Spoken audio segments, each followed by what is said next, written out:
Real quick, guys, when I talk about what I'm doing for my nest boxes this year, I get either from Lowe's or Home Depot some construction sand, and it's kind of wet. And then I throw in a few handfuls of this premium horse bedding. It's corn cob bedding, and it absorbs water. And once it does, it spreads out. It kind of makes a nice bed. Once I cut a hole in here, this is just a mixing bucket. If I make my nest boxes, right, I'll put this on the bottom just like that with some oyster shell, a handful of oyster shell, and that's it. And the hens don't necessarily kick this stuff out. And also, I basically started doing this mixture for my pens anyway. I'll show you what I mean.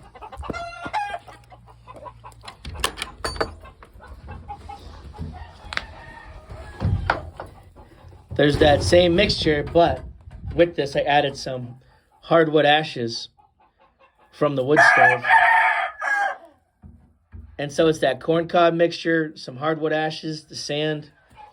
And so there's a little bit of pieces of charcoal. So be careful when you're putting any kind of ashes in the nest bucket. You don't want anything that's going to be too crazy and crack the eggs.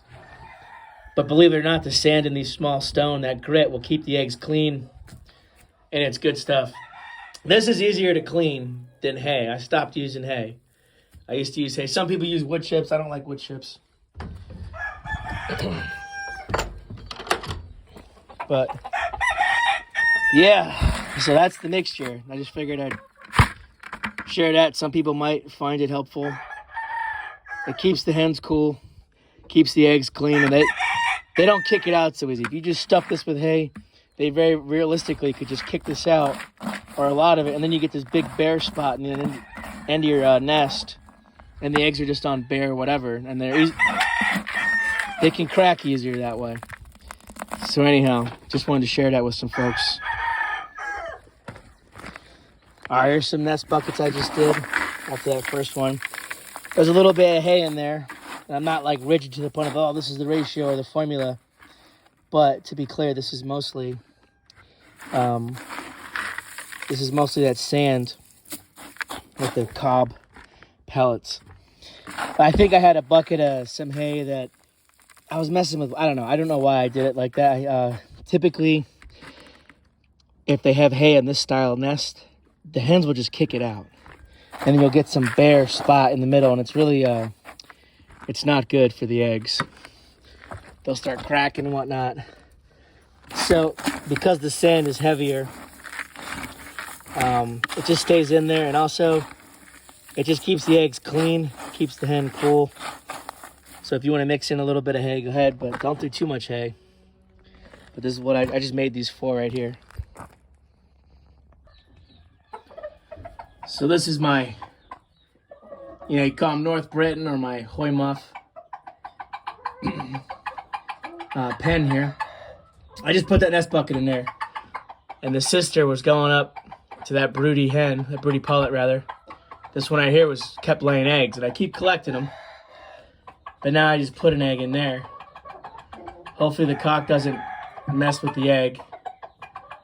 But they're gonna investigate, and if there's hay in there and there's not hay in here, they'll dig it right out. Now they do have like a sand mix that they can dust bathe in with some charcoal I put in there. Not charcoal, sorry, hardwood ashes. So hopefully they get used to this and leave it be. I tried to turn the bucket just a little bit so the cock could be, I don't know, I was hoping he just left it alone, but he'll mess with it. Hopefully he loses interest. So something else I wanted to say is it's important to single mate, but now that I have that pullet up there on that nest, essentially whatever is in there was single mated to this pullet. So it's a way, if you have limited space, just keep stuff like that in mind, and now keep different record for that pullet's clutch of eggs, because they're not going to be the same as those being mixed, because there was 2 of them laying eggs up there. But obviously if that one's broody, she's not laying any eggs anymore, but this one is laying eggs. And I think that's a biological thing they do. If you think about one little jungle fowl hen needs to lay what? 6, 8, I don't know how many eggs, 10 maybe. Who knows how many eggs they'd lay? Maybe you could say a dozen. before they go broody. But they don't lay an egg every day. I mean, sometimes they have an egg laying burst, and it's close to every day. I mean, it might be every day for, 3 consecutive days, and they take a couple day break. Now, the reason I bring this up is because they say after 10 days, the hatchability of that egg drops drastically. So that's why hens have this biological desire, this need to crowd a nest, in my opinion. So it gets filled up quicker, the eggs are fresher, genetic diversity is at play because there's several hens, and then somebody's going to go broody quick because there's a bunch of eggs in a nest. And it's something you always have to deal with game hens.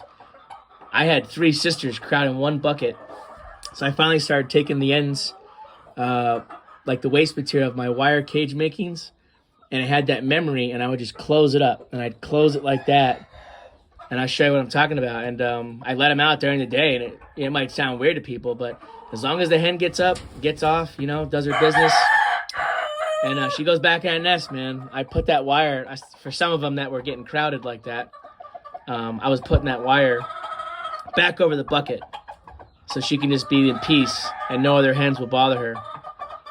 So just a couple thoughts here as I'm installing these nest buckets. And so he's picking out the oyster shell for his hen. He's a good cook. He's like, come check it out, But hopefully he doesn't mess with that egg. That's what's bothering me right now.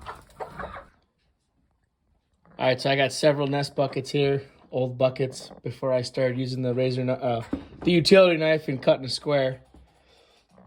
Cutting a square with a utility knife is a little riskier, but it's easier. Anyway, I got some hens in here. This is what I'm talking about.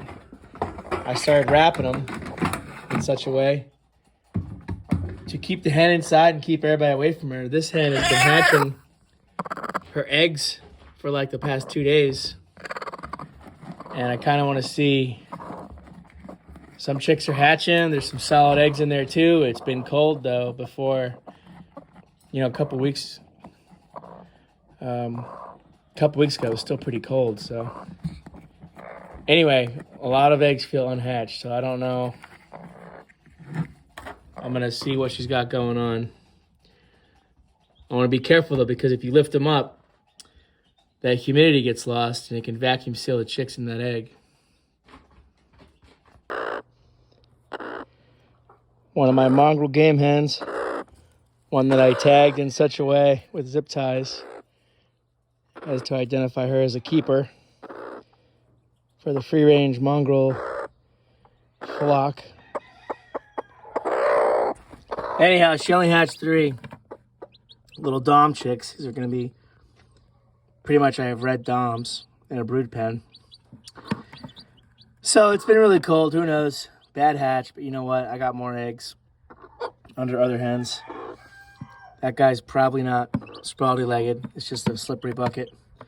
I'm going to put them in a cage and they'll get some water. But yeah, I really enjoy these hens. I think they're great.